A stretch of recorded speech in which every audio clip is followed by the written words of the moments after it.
Hello, everybody. Welcome back. PieCover here. Let's talk Bitcoin layers. The layers of Bitcoin. And most people don't understand that Bitcoin is a layer technology. There's a book called Layered Money.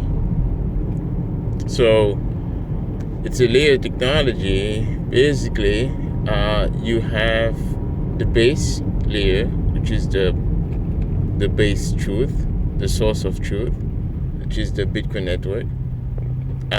Since day one, since the Genesis block, you have that truth machine keep on propagating truth, and it duplicate every time somebody sync the node, sync their own node. So that's that. So this is the base layer basically, and you have the second layers. You have the Lightning Network. You can have Arc. You can have so many others come along, to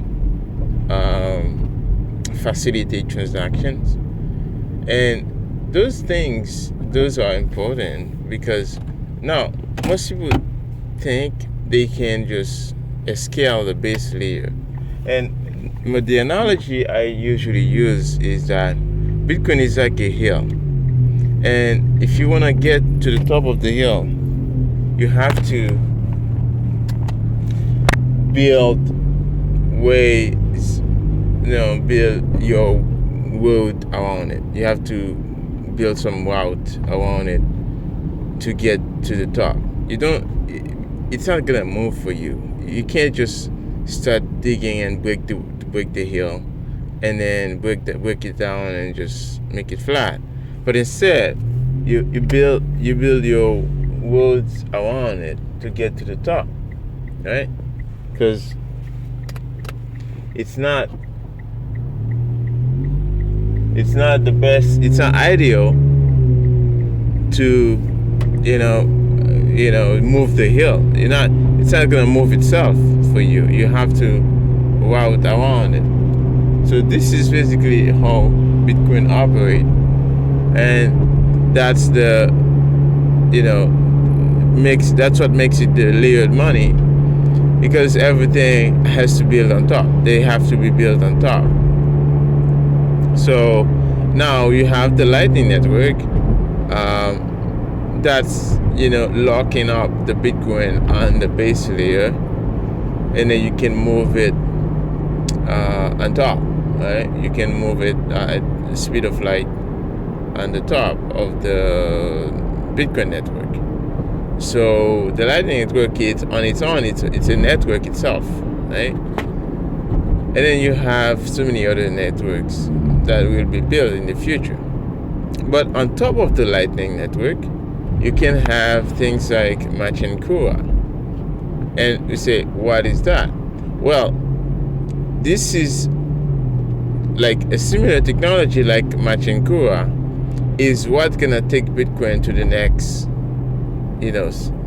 let's say 7 billion. Because here's why.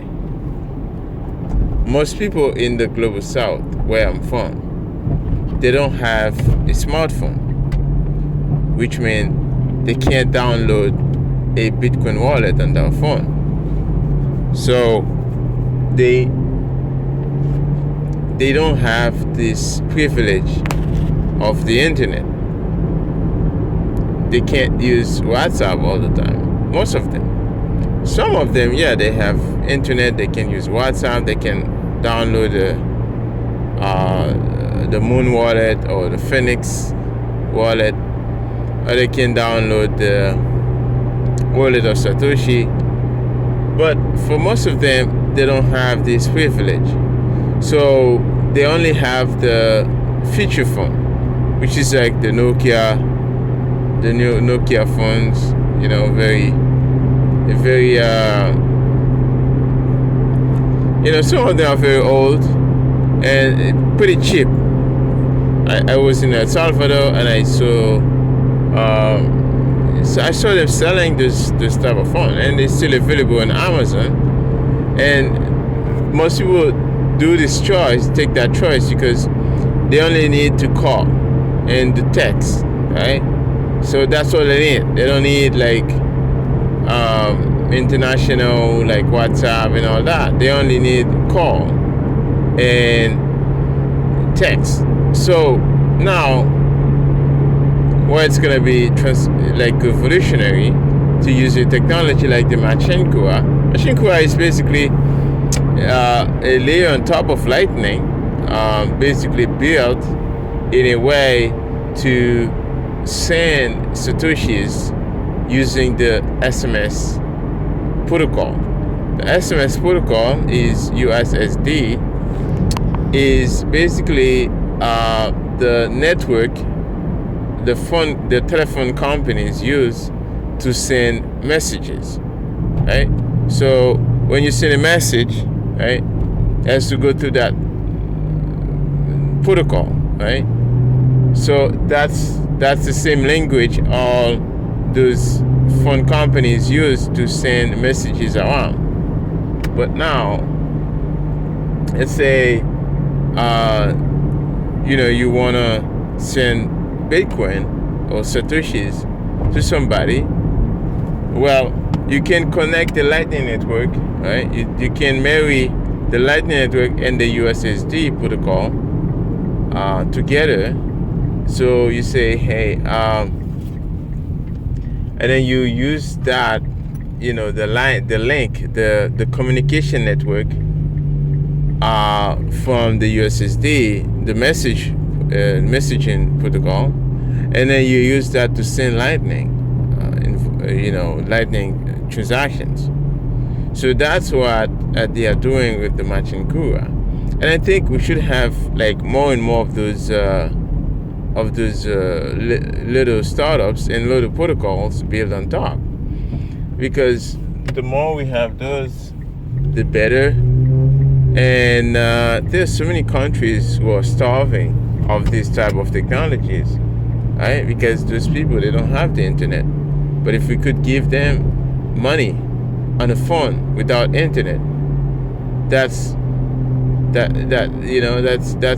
I think, the last friction for Bitcoin to take over in a positive way. So when you look at it this way, you're like, hey, okay, yeah, I know it may not be fully self-custodial, but those people, when people who have those feature phones, when they start economize or building businesses and doing business with Bitcoin on their phone, they become more prosperous, right?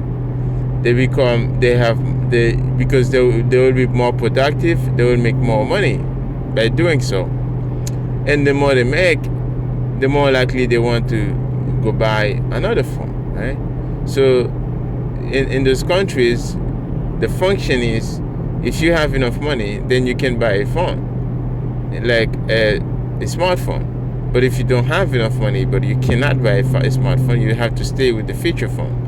But by using Bitcoin, getting paid in Bitcoin and spending in Bitcoin and saving in it, this will give them enough money to own a smartphone in the future. So Bitcoin is a level up technology that's gonna pick them up from the ground to the top, where they can have a smartphone in the future. So, and then when they have that smartphone, then now they can have like any other app they want installed, and then and also, because it's interoperable with the Lightning network, Machenkura, you can send your Bitcoin to any other, they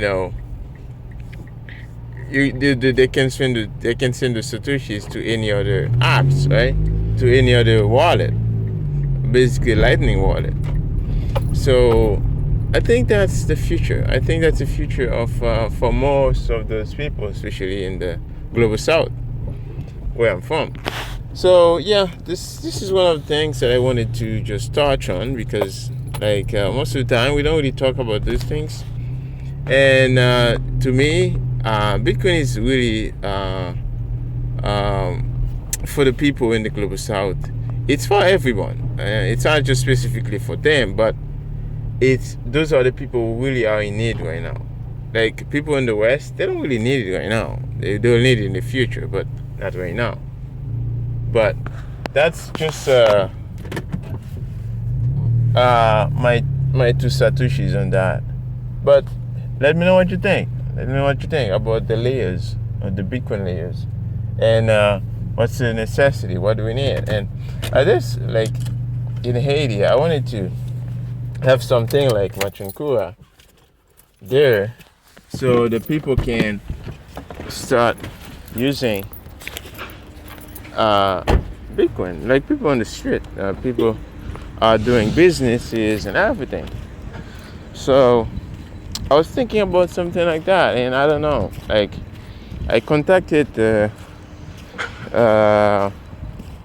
basically the creator of the Machinkura, and I tried to, on Twitter, I tried to try to get him to connect Haiti on that, because basically you have, which is a different continent, right? From Africa to all the way America, Caribbean.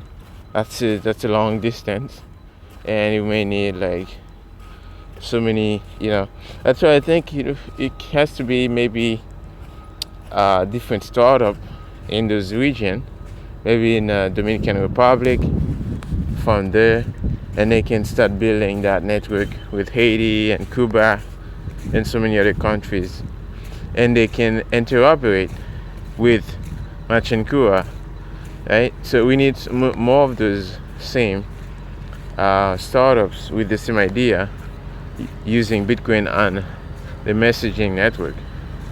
So anyways, this was my two satoshis on this. I think we need them. We need those things very well.